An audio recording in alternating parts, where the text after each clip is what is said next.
died in the incident.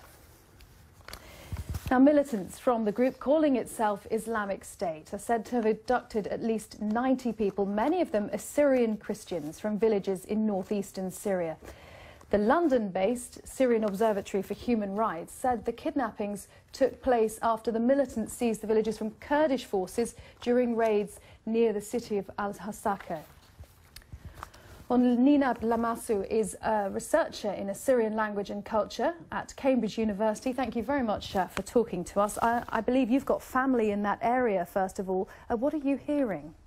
Well, first of all, thank you for having us and for this opportunity. Of course, we have family and friends in there. The situation is really bad. First, allow me to express my condolences for those that have fallen, whom I have family among them, and I wish I could say on behalf of humanity that we are behind you and we will not leave you alone. But unfortunately, that is not the case. The people feel left alone without any assistance getting to them. The situation is really bad. It's an epic fight taking place in there. The ISIS have been attacking these 35 Assyrian villages, and they are not 90 almost Assyrian. These are 90 Assyrian Christian individuals, and this is what we could count for now. There may be more. So situation on the ground is really, really bad.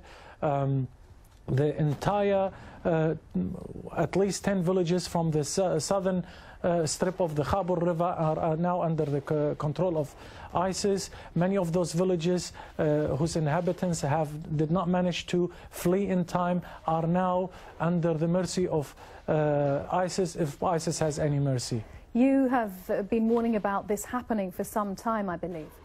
Yes, the Assyrian community inside Iraq and Syria and abroad in the entire West have been crying about this, voicing their concerns about this, but unfortunately our cries and our concerns have been fallen on deaf ears. Only in August, forget the Assyrian community, nearly 100 international scholars of the highest caliber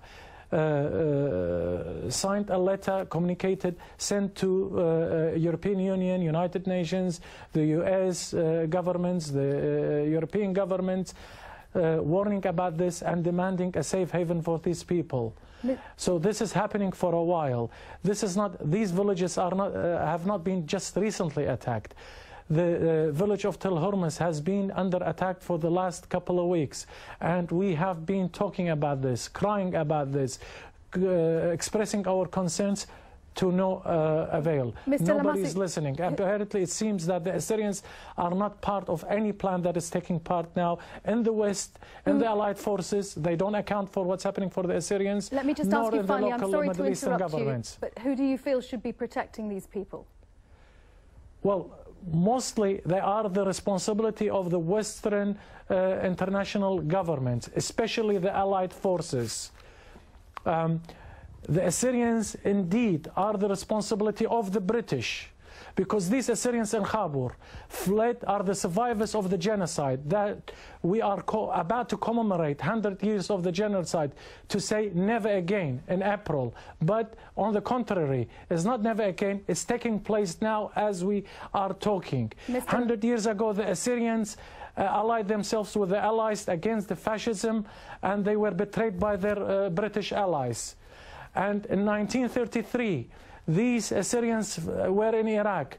In 1933, they were again betrayed. And the first massacre in the history of the state of Iraq was committed against these Assyrian Christians. Mr. Lamassu, the survivors, I'm so sorry. Allow me please, the survivors fled to Syria, and these are the survivors. Raphael Rimkin, when drafting the chart for prevention of genocide, actually used his arguments based on these massacres of Semele, and nobody's done anything about it. Mr. Lamassu, this is all happening because post-2003 no plan was for these Assyrian people. We appreciate your time. Thank you very much indeed for coming on, Nineb Lamassu. Thank you, joining us from Cambridge.